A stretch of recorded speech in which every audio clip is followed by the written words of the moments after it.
मुझे बहुत खुशी है कि मैं यहाँ आपके बीच में आई हूँ,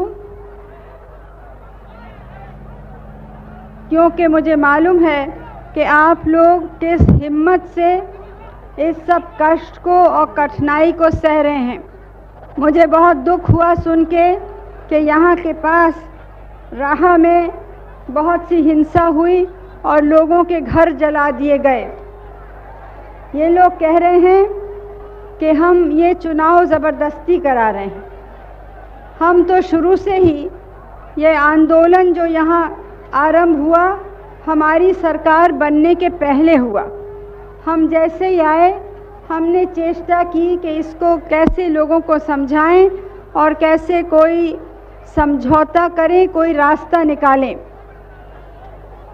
लेकिन मैं भी मिली, हमारे सब गृह मंत्री, अनेक अन्य मंत्रीगण मिले और बहुत दफ़े ऐसे लगा कि बात मान रहे हैं, मान गए, लेकिन फिर वहाँ से जाके मालूम नहीं किसी ने धमकी दी, क्या रोब जमाया कि फिर उस बात से वो पलट गए और नहीं माने। चुनाव किस कारण हो रहा है? क्योंकि हमारे संविधान के अनुसार चुनाव करना ही है। ये आखिरी डेट मार्च का उसका है। तो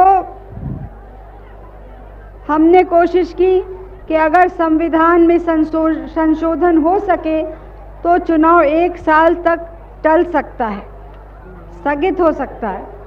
लेकिन विरोधी दलों ने हमारा साथ इसमें नहीं दिया। अब तो कहते हैं कि हम तैयार थे, लेकिन जब उन्होंने मुझसे ये बात की कि नहीं हम तैयार थे, तो उन्हीं के सामने दूसरे विरोधी दलों ने कहा कि हम तो वहाँ थे और हमको मालूम है कि आप उसको ये स्वीकार नहीं कर रहे थे। यहाँ बहुत से लोग खड़े हुए हैं, एक तरफ से तो वो इस शुरू से इस आंदोलन को जो आपके विरुद्ध में है उसको प्रोत्साहन देते रहे। एक दफ़े भी उन्होंने नहीं कहा कि हिंसा नहीं होनी चाहिए, हत्या नहीं होनी चाहिए, ये आसाम का तरीक़ा नहीं है, ये भारत का रास्ता नहीं है। जब चुनाव शुरू हुआ तो पहले सब ने कहा कि हम साथ नहीं देंगे। अब कई पार्टियां कूद आई हैं, कुछ खुले कूदी हैं और कुछ जो अभी भी बाहर तो कह रहे हैं कि हम चुनाव के विरुद्ध में हैं, लेकिन अंदर से अपने उम्मीदवारों को, अपने प्रत्याशियों को खड़ा किया है स्वतंत्र रूप से, अपने संस्था के नाम से नहीं। तो इस प्रकार से मैं तो कहूँगी कि ये सब लोग आपको धोखा देने की कोशिश में हैं। कोई लोग कहते हैं, कोई पार्टी और कोई व्यक्ति, कि वो विशेष करके माइनॉरिटीज़ के, अल्पसंख्यक के लोगों के, मुस्लिम लोगों के उनके कोई अंगरक्षक जैसे हैं। लेकिन अगर ऐसा होता और अगर शुरू से वो ये आंदोलन रोकने में मदद करते, ज़ोरों से आवाज़ उठाते कि नाजायज़ तरीक़े से किसी को बाहर भेजना नहीं है, जिसका निर्णय होगा कि यहाँ घर नहीं है, वो नागरिक नहीं है, उसके लिए कुछ प्रबंध करना है।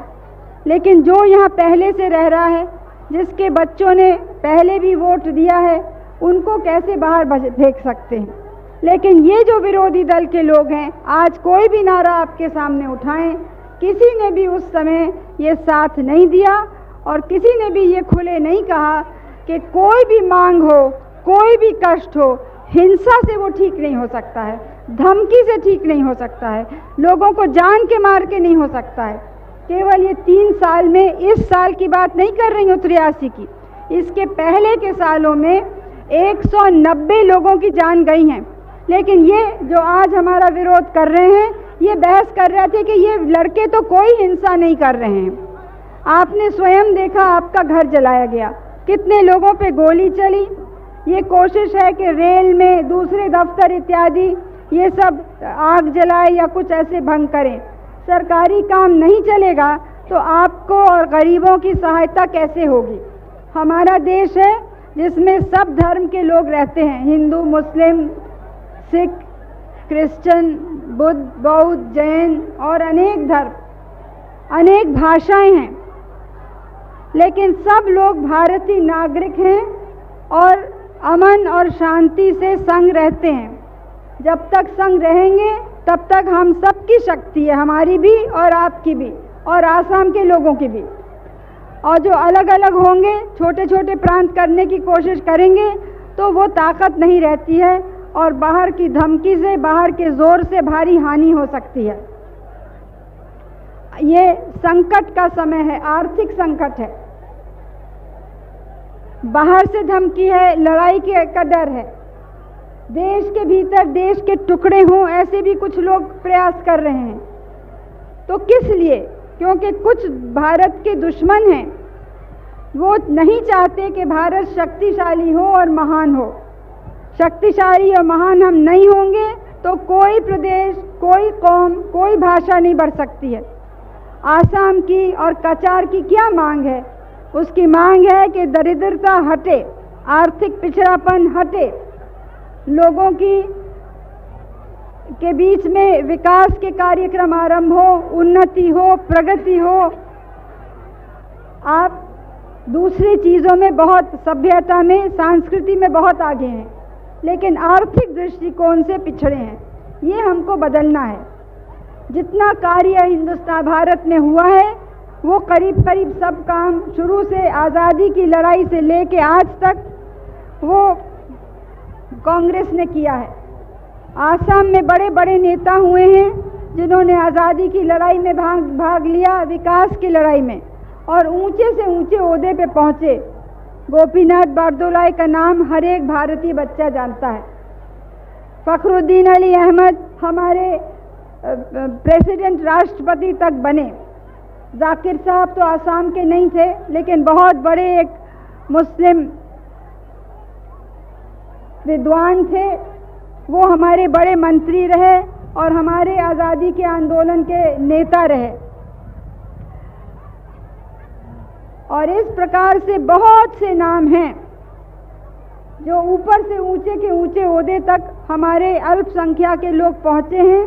ये कांग्रेस की नीति से हुआ है। कांग्रेस ने उनको सहायता दी, इसलिए नहीं कि वो माइनॉरिटी के हैं, लेकिन इसलिए कि प्रत्येक भारत के नागरिक को जो संविधान के अनुसार अधिकार मिलने चाहिए, वो अधिकार हमको सुरक्षित रखने चाहिए। कुछ आजकल प्रचार हो रहा है क्योंकि भारत के 2 शहरों में कुछ दंगा हुआ, कुछ लोगों की जानें गई, कुछ माल का नुकसान हुआ, तो सारा दोष कांग्रेस को दिया जा रहा है। वास्तव में ये राजनीतिक कारण से 2 शहर में हुए, इसलिए कि हमारे मुस्लिम भाइयों और बहनों ने कांग्रेस को वोट दिया था, तो दूसरे पार्टी के लोग उनको सबक सिखाना चाहते थे। उसके कारण कर्नाटक में कुछ मुस्लिम भाई हमसे दूर हो गए। क्या हुआ? चुन के जहाँ पे 19 थे, वहाँ पे आज केवल 2 रह गए हैं। अब सब स्वीकार करते हैं कि बहुत बड़ी हमारी गलती हुई, हमने तो अपने ही पैर पर कुल्हाड़ी मार दी। तो ये सब बातें आपको सोचनी है, और विशेष करके ये कि भारत अगर एक नहीं रहेगा तो ये कैसे आगे बढ़ सकता है, और एक कौन रख सकता है? केवल कांग्रेस पार्टी रख सकती है। इसीलिए मेरी आप सब से प्रार्थना है कि इस कठिनाई के समय हम आपकी भी कठिनाई समझते हैं। आप पर जो जोर पड़ रहा है, आप पे शक हो रहा है, आपको हटाने की कोशिश हो रही है, हम आपको बचाना चाहते हैं, इसलिए वो कष्ट हमारे सिर पर भी आया। अगर हम चाहते कि नहीं, जो दूसरे लोग मांग रहे हैं वो कर दो, तो हमको तो कुछ कष्ट नहीं होता, आपको होता। लेकिन आपको बचाने के लिए हम आगे बढ़े और हमारे संग कोई नहीं खड़ा हुआ दूसरे पार्टी वाले का, चाहे कुछ भी आपके सामने आके कहें। तो इस कारण ये है, चुनाव की मांग भी आपकी मांग थी और वो मांग हमने सुनी। मैं जब जोरहाट से जा रही थी या कहीं से भी, तो सब लोग बहुत से आए कि चुनाव कर देना चाहिए। तब भी हमें जब लगा कि शायद चुनाव में हिंसा हो, तो हमने कोशिश की कि ना हो। उसमें भी जब हमारा साथ नहीं लोगों ने दिया तो चुनाव हुआ है। अब किसी भी स्वतंत्र देश में कोई किसी के डराने से, गोली मारने से, हिंसा से कोई देश का काम नहीं रोक सकता है। अगर आप पर खतरा है तो हम आपको विश्वास दिला सकते हैं कि पूरा प्रबंध हो रहा है कि आपकी सुरक्षा के लिए, कि ये हानि नहीं पहुंच सके। आप मजबूती से खड़े रहेंगे तो आप देखेंगे कि ये लोग भी घबरा जाएंगे। आप डरेंगे तो वो लोग और आगे बढ़ेंगे।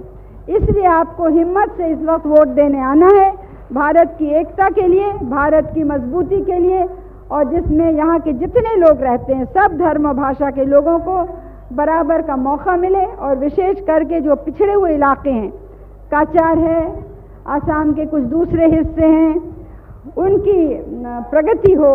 इसके लिए भी ये आवश्यक है कि एक ऐसी सरकार बने जो यहाँ भी आपकी सेवा करे, त्याग के लिए तैयार हो, और केंद्र के संग भी वो सहयोग करे जिसमें हमारे कार्यक्रम यहाँ पूरे हो सके।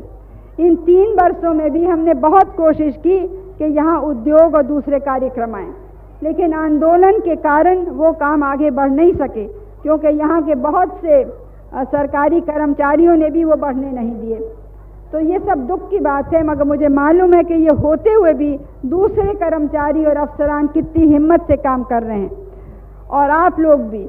इसलिए मैं आपको इसके लिए बधाई देती हूँ और आगे के लिए शुभकामनाएं, और यही मेरी प्रार्थना है कि कांग्रेस का जो चुनाव चिन्ह है हाथ, उसी पर आप अपनी मोहर लगाइएगा। अब यहाँ हमारे उम्मीदवार हैं लोकसभा, यानी कोलियावर से श्री विष्णु प्रसाद, आगे जाओ। नौगांव से श्री लक्ष्मी प्रसाद गोस्वामी। अब असेंबली विधानसभा ढींग से अबू नासर मोहम्मद वहीद, आगे आगे जाके नमस्कार। बाटाद्राबा किरण बोरा, रूपही मोहम्मद इद्रीस,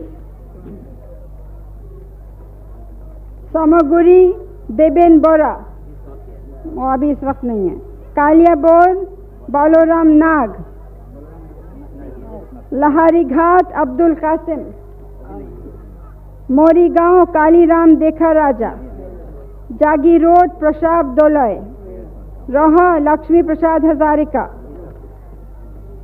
नौगांव मुकुट शर्मा, बरहमपुर रमेश पुकन, होजाई साधन रंजन सरकार, लमडिंग देवेश चक्रवर्ती, जमुनामुख पोरमोन अली नास्तर। आप सबका धन्यवाद, नमस्कार, खुदा हाफिज।